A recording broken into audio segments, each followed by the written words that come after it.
पुरुष जब व्यस्त था प्रेम समझने में, तब स्त्री रसोई घर में थी। उसने कुकर को सीटी दी, आटा गूंथा, रोटियां बेली, सब्जी बनाई, सबको पर ब्रह्म से तृप्त किया। वो प्रेम जी रही थी और पुरुष प्रेम को समझने के लिए असफल प्रयत्नों में ही फंसा हुआ था जन्म भर।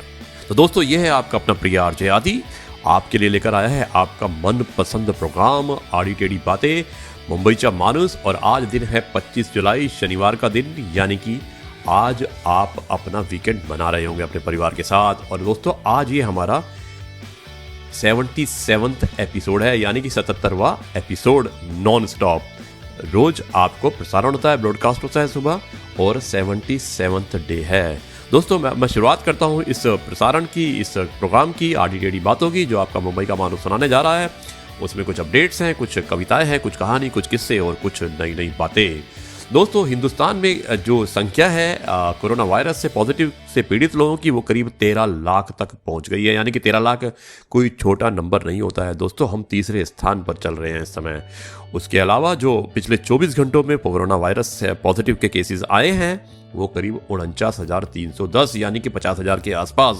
बहुत बड़ा नंबर है। कल 45,000 थे, आज 49,000, यानी कि 10% इंक्रीज इन वन डे। तो ये बहुत बहुत बड़ी बात है। मरने वालों की संख्या है 30,601, और पिछले 24 घंटों में जो मृत्यु हुई है, जो मौत हुई है, वो करीब 740 लोगों की मृत्यु हुई है कोरोना वायरस पॉजिटिव की वजह से। दोस्तों, अगर दुनिया का आंकड़ा लिया जाए तो दुनिया के आंकड़े में करीब 1,56,51,601 केसेस हो चुके हैं, यानी कि 1.5 करोड़ केसेस हो चुके हैं। रिकवरी करीब 95 लाख लोगों की, यानी 60% रिकवरी हो गई है। एक्टिव केस 54 लाख है, 35%, और 6,36,464 डेथ हो चुकी हैं, जो परसेंटेज है करीब 4.07% है डेथ का। तो ये था आपको कोरोना वायरस पॉजिटिव का अपडेटेड। इसके अलावा मैं आपको कुछ अभी बताता हूँ कुछ खबरें। दोस्तों, 2 महीनों से भारत और चीन के बारे में बातें चल रही है कि अपने ट्रुप को हमें पीछे करना है, लेकिन चीन ने अभी तक भी अपनी ट्रुप को पूरी तरह से पीछा नहीं किया है। पेंगोंग टिसो लेक जो है, वहाँ पर अभी भी उनके जवान, उनके सैनिक डटे हुए हैं। दोस्तों, रेलवे ने एक नया मूव किया है। उन्होंने कहा है कि कॉन्टैक्टलेस टिकटिंग होगी और QR कोड एनेबल्ड टिकट्स मिलेंगे, और इसका पायलट प्रोजेक्ट प्रयागराज में होगा। तो भारतीय रेल का एक नया मूव है, एक बहुत अच्छा मूव है, जिसमें कॉन्टैक्टलेस और QR कोड एनेबल्ड टिकट्स दिए जाएंगे। तो ये प्रयागराज जो जगह है, जो इलाहाबाद थी, वहाँ से शुरुआत करने वाले हैं। दोस्तों, आपको याद होगा कि एयर इंडिया के पायलट्स ने भी हड़ताल में जाने की धमकी दी है उन्होंने, क्योंकि एयर इंडिया ने कहा है कि करीब 40% उनकी सैलरी कट की जाएगी। तो वो काफ़ी परेशान है पायलट, क्योंकि 40% सैलरी कट बहुत बड़ी बात होती है। दोस्तों, यूनिसेफ ने बताया है कि करीब 24 लाख बच्चे अभी तक जो भारत में जो फ्लड हुआ है उसमें अफेक्टेड हैं। 24 लाख बच्चे बहुत बड़ा नंबर होता है, और उन्होंने कहा है, यूनिसेफ ने बोला है कि इसके लिए भारत सरकार को तुरंत कुछ कार्यवाही करनी चाहिए। उसके अलावा दोस्तों, बेंगलुरु सिविल बॉडी ने ऐसा किया कि अपने एक घर को, कुछ घरों को उन्होंने सील कर दिया। और मज़े की बात यह है कि उन घरों के अंदर लोग थे, तो यानी कि घर को सील करने में बुराई नहीं है, लेकिन घर के लोगों को बाहर होना चाहिए था। उन्होंने इसका भी ध्यान नहीं दिया और घरों को सील कर दिया, और इसका परिणाम ये हुआ कि जो कमिश्नर हैं उनको वहाँ से अपने पद से रिमूव कर दिया गया। जब उन्होंने माफ़ी मांगी, उसके बाद भी उनको नौकरी पर वापस नहीं लिया गया।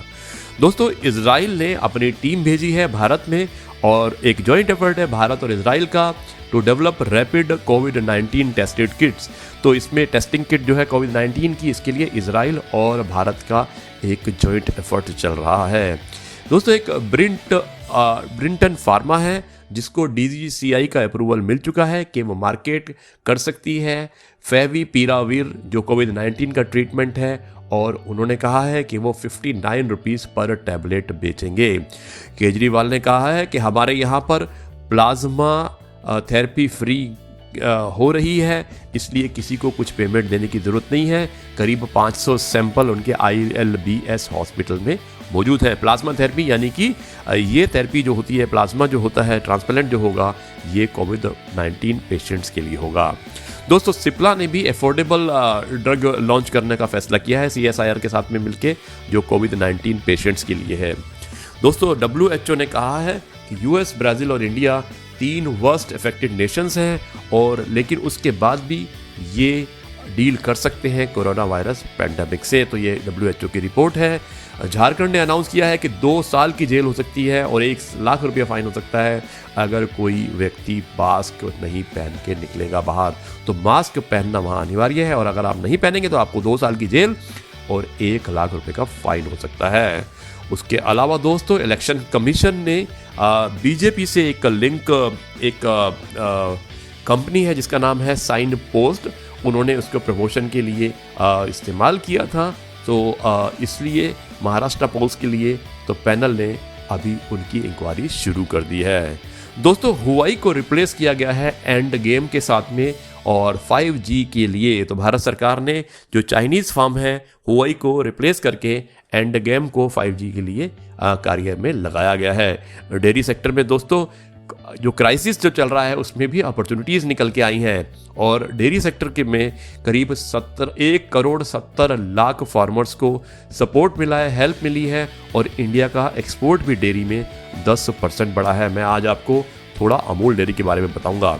दोस्तों इलेक्ट्रिक व्हीकल करीब भारत जो है वहाँ पे बहुत बड़ी मार्केट है इलेक्ट्रिक व्हीकल की, EV व्हीकल की, और करीब 50,000 करोड़ की मार्केट है 2025 तक, ये रिपोर्ट ने बताया है। ट्रेन में भी दोस्तों भारतीय रेल ने कहा है कि करीब 75% ऑक्यूपेंसी अभी स्पेशल ट्रेन में चल रही है, इसलिए हमें कोई एडिशनल ट्रेन चलाने की कोई ज़रूरत नहीं है। ईरान का एक पैसेंजर प्लेन जो उसको US फाइटर जेट ने घेर लिया था सीरिया एयर स्पेस के पास में, और अब उन्होंने उस पैसेंजर प्लेन को वापस ईरान में लैंड कर दिया है। दोस्तों IPL जो क्रिकेट के प्रेमी हैं उनके लिए खुशखबरी है कि IPL सितंबर 19 से और नवंबर 8 तक UAE में खेला जाएगा। तो इसलिए अगर आप क्रिकेट के प्रेमी हैं तो आप इस IPL को देख सकते हैं। फाइनल डिसीजन नेक्स्ट वीक आने की उम्मीद है। दोस्तों information and broadcasting ministry INB ministry ने फैसला दिया है कि जो सिनेमा थिएटर्स हैं वो 1 अगस्त और 1 सितंबर के बीच में खुल जाएंगे। इसका SOP तैयार हो रहा है, और ये INB सेक्रेटरी ने CII कॉन्फ्रेंस में बताया था। दोस्तों मुंबई में एक सोसाइटी है जिसका नाम नवजीवन सोसाइटी है। वहाँ पे एक ही सोसाइटी के अंदर करीब 30 पॉजिटिव केसेस पाए गए हैं, और पूरे कॉम्प्लेक्स को 14 दिन के लिए सील कर दिया गया है। और दोस्तों अंत में मैं बताना चाहता हूँ, श्रावण का महीना चल रहा है, आप सभी लोग भगवान शिव की पूजा कर रहे होंगे, उनका व्रत रख रहे होंगे। कुछ लोग उज्जैन, अमरनाथ, जोशीमठ या दूसरे दार्शनिक स्थानों पर जहाँ पे भगवान शिव का वास होता है वहाँ पर जा रहे होंगे। अब मैं थोड़ी देर में आपको छोटी सी क्लिप दिखाता हूँ भगवान शिवा की, और इसके बाद हम अपने कार्यक्रम को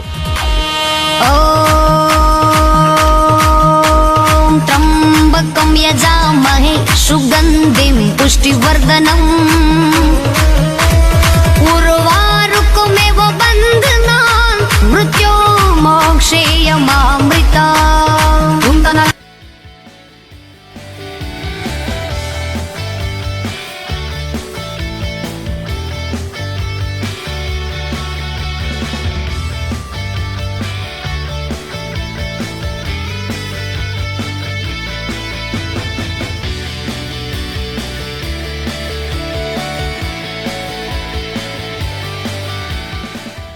दोस्तों एक बार फिर आपके सामने आपका प्रिय RJ आदि कश्यप मुंबईचा माणूस लेकर आया है आपका पसंदीदा प्रोग्राम आड़ी टेढ़ी बातें, और मुझे उम्मीद है कि ये प्रोग्राम आपको पसंद आ रहा होगा।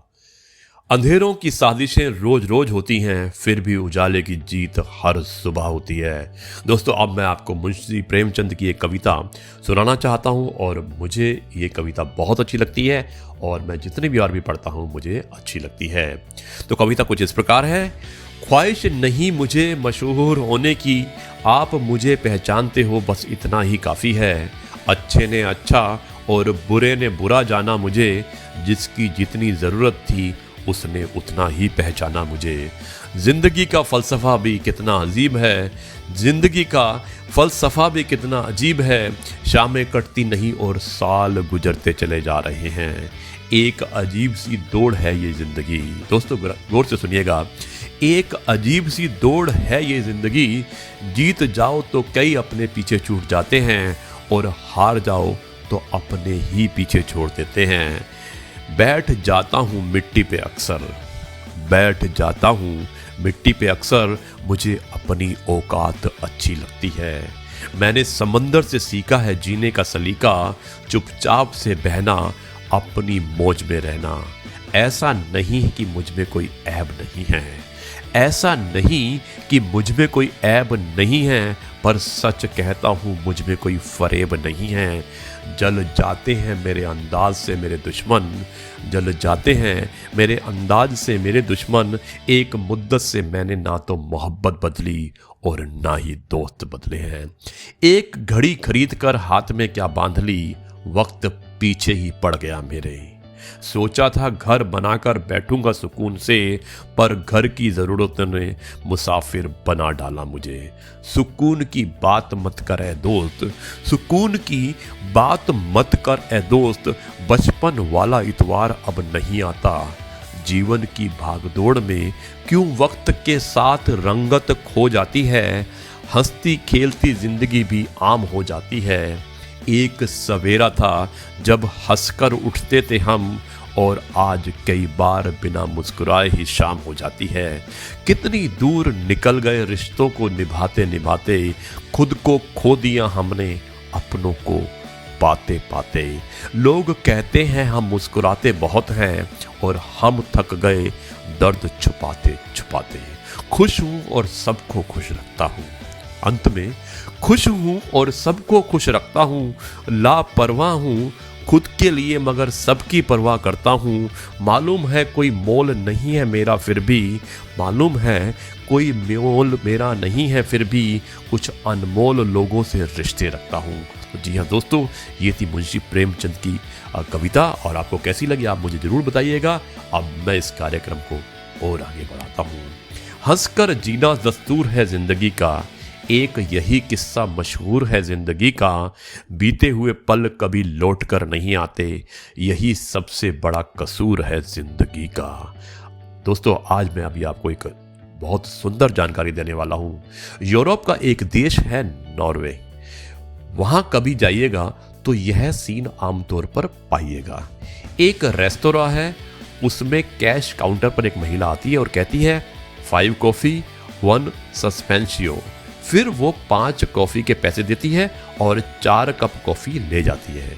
थोड़ी देर बाद एक और आदमी आता है और वो कहता है 4 लंच 2 सस्पेंशन, और वो 4 लंच का भुगतान करता है और 2 लंच पॉकेट में ले जाता है। फिर एक और आता है और ऑर्डर देता है 10 कॉफी और 6 सस्पेंशन, और वो 10 के लिए भुगतान करता है और 4 कॉफी ले जाता है, यानी कि 6 वहीं पर छोड़ जाता है। थोड़ी देर बाद एक बूढ़ा आदमी जर्जर कपड़ों में काउंटर पर आकर पूछता है एनी सस्पेंडेड कॉफी। तो काउंटर गर्ल मौजूद कहती है यस, और 1 कप गर्म कॉफी उसको दे देती है। कुछ देर बाद वैसे ही एक और दाढ़ी वाला आदमी अंदर आता है और पूछता है एनी सस्पेंडेड लंच। तो काउंटर पर मौजूद व्यक्ति गर्म खाने का एक पार्सल और पानी की एक बोतल उसको दे देता है। और दोस्तों ये क्रम एक ग्रुप द्वारा अधिक पेमेंट करने का और दूसरे ग्रुप द्वारा बिना पेमेंट खान पान ले जाने का दिन भर चलता रहता है। यानी अपनी पहचान ना कराते हुए और किसी के चेहरे को जाने बिना भी अज्ञात गरीबों जरूरतमंदों की मदद करना, यह है नॉर्वे नागरिकों की परंपरा। और बताया गया है कि यह कल्चर अब यूरोप के अन्य कई देशों में भी फैल रही है। और दोस्तों हम अस्पतालों में एक केला एक संतरा मरीजों को बांटेंगे, सारे मिलकर अपनी पार्टी करेंगे, अपने संगठन का ग्रुप फोटो खिंचवाकर अखबार में छापेंगे। सही बात है ना? क्या भारत में भी इस प्रकार की खान पान की सस्पेंशन प्रथा का प्रारंभ हो सकता है? ये एक सोचने का विषय है। इसे सोचिए और मुझे जरूर लिखिएगा क्या ये सुझाव सही है क्या हम सच में गरीबों की या ज़रूरतमंद लोगों की मदद कर सकते हैं? आप मुझे सुझाव भेजिएगा, मैं आपके सुझाव का इंतज़ार करूँगा। दोस्तों, ये है आपका अपना प्रिय आरजे आदि और आपके लिए लेकर आया है आपका मनपसंद प्रोग्राम आड़ी टेढ़ी बातें। लोग रूप देखते हैं, हम दिल देखते हैं। लोग सपने देखते हैं, हम हकीकत देखते हैं। लोग दुनिया में दोस्त देखते हैं और हम दुनिया में दोस्त देखते हैं।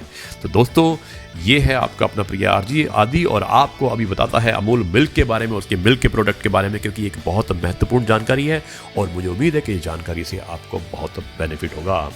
दोस्तों, अगर अमूल मिल्क की बात की जाए तो करीब इसका 52,000 करोड़ का टर्नओवर हुआ है 19 और 20 के बीच में, और ये जो टर्नओवर है करीब 1 लाख करोड़ का टारगेट करते हैं 2024 और 25 के बीच में। सेल्स टर्नओवर करीब 17% बढ़ा है 38,542 करोड़। दोस्तों, अमूल ने क्राइसिस के टाइम पर करीब 33 न्यू प्रोडक्ट, यानी कि जो अपना कोरोना क्राइसिस चल रहा है उसमें उन्होंने नए 33 प्रोडक्ट को लॉन्च किया। हाईएस्ट नंबर ऑफ प्रोडक्ट उन्होंने लॉन्च किए हैं एक क्वार्टर के अंदर। इसे कहते हैं अपॉर्चुनिटीज इन क्राइसिस। और दोस्तों, तेजी से इसका एक्सपेंशन हुआ और अमूल का टर्नओवर 5 गुना बढ़ गया, यानी कि 8,005 करोड़ 2009 और 10 में था और ये बढ़कर 38,542 हो गया। दोस्तों, इंडिया वर्ल्ड का नंबर 1 लार्जेस्ट प्रोड्यूसर है मिल्क और 50% कंट्रीब्यूशन है ग्लोबल ग्रोथ जो मिल्क प्रोडक्शन में होती है भारत की। ये टॉप पर रहेगा और हर साल हम 5.5% की ग्रोथ से बढ़ रहे हैं। तो दोस्तों, उसके अलावा लॉकडाउन के टाइम पर जो गुजरात में मिल्क यूनियन थी, उन्होंने करीब additional 35 lakh litre per day दूध लिया और उन्होंने 800 करोड़ रुपए रूरल मिल्क प्रोड्यूसर्स को दिए, यानी कि एडिशनल मिल्क उन्होंने परचेज किया और 800 करोड़ रुपए जो गांव के जो मिल्क प्रोड्यूसर्स थे उनको दिए गए। दोस्तों, ये ग्रोथ बहुत अच्छी ग्रोथ थी और इसमें ना सिर्फ के मिल्क प्रोडक्शन को बढ़ाया गया बल्कि जो गरीब फार्मर्स हैं, जो रूरल मिल्क प्रोड्यूसर्स हैं, उनको भी सपोर्ट किया गया। दोस्तों, RSOD जो अभी चेयरमैन हैं अमूल के, उन्होंने कहा कि करीब 15,000 करोड़ डेयरी इंफ्रास्ट्रक्चर फंड जो है PM ने अनाउंस किया और फाइनेंस मिनिस्टर ने to develop the dairy industries in India. उन्होंने कहा है कि 4 से 5 करोड़ लीटर एक्स्ट्रा कैपेसिटी बढ़ानी है, जिससे कि करीब 30 लाख लोगों को रोजगार मिलेगा, यानी कि रूरल इंडिया में इस 15,000 करोड़ के डेयरी इंफ्रास्ट्रक्चर को क्रिएट करने के बाद में 30 लाख लोगों को रोजगार मिलेगा। दोस्तों, अमूल 2011 के अंदर 18वें स्थान पर था डेयरी ऑर्गेनाइजेशन में और 2020 में 9वें स्थान पर पहुंच गया है। ये एक बहुत बड़ी अचीवमेंट है। ये भारत का आत्मनिर्भर जो डेयरी सेक्टर है उसको परिपूर्ण करता है और हमें लगता है कि 2025 में हम वर्ल्ड की 3 डेयरी ऑर्गेनाइजेशंस में से टॉप नंबर पर अमूल आ जाएगी। दोस्तों, ये था अमूल के बारे में और अब मैं छोटी सी आपको कविता सुनाता हूँ और उसके बाद आपको सुनाऊंगा एक कहानी और उसके बाद आपका प्रिय आरजे आदि इस सभा को समाप्त करेगा। औरत कांच की तरह होती है पारदर्शी, इसमें आप देख सकते हैं अपना प्रतिबिंब। जितना अधिक प्यार से इसे पोछेंगे उतना अधिक चमकदार आपका प्रतिबिंब होगा। एक औरत के अंदर आप छुपे होते हैं विभिन्न रूपों में। आपकी छवि उसकी लज्जा के अंदर है। अगर आप जिद से इसे एक दिन तोड़ते हैं तो आपकी छवि 1000 टुकड़ों में बिखर जाएगी और फिर लाख कोशिश करने के बाद भी उस मोहक प्रतिबिंब के लिए तरस जाओगे। जब भी तुम हाथ फेरोगे इन टूटे जुड़े टुकड़ों पर हमेशा एक जख्म पाओगे अपने हाथों में। स्त्री सबके लिए बहुत ही अनमोल है और वे सबसे अच्छी उपहार है जो ईश्वर ने सभी मर्दों को दिया है। एक माँ, एक बहन, एक पत्नी और बहुत सच्ची दोस्त के रूप में। तो जी हाँ दोस्तों, ये था एक औरत के बारे में और अब मैं आपको एक कहानी सुनाता हूँ और कहानी का शीर्षक है एक छिपकली ऐसा भी कर सकती है तो इंसान क्यों।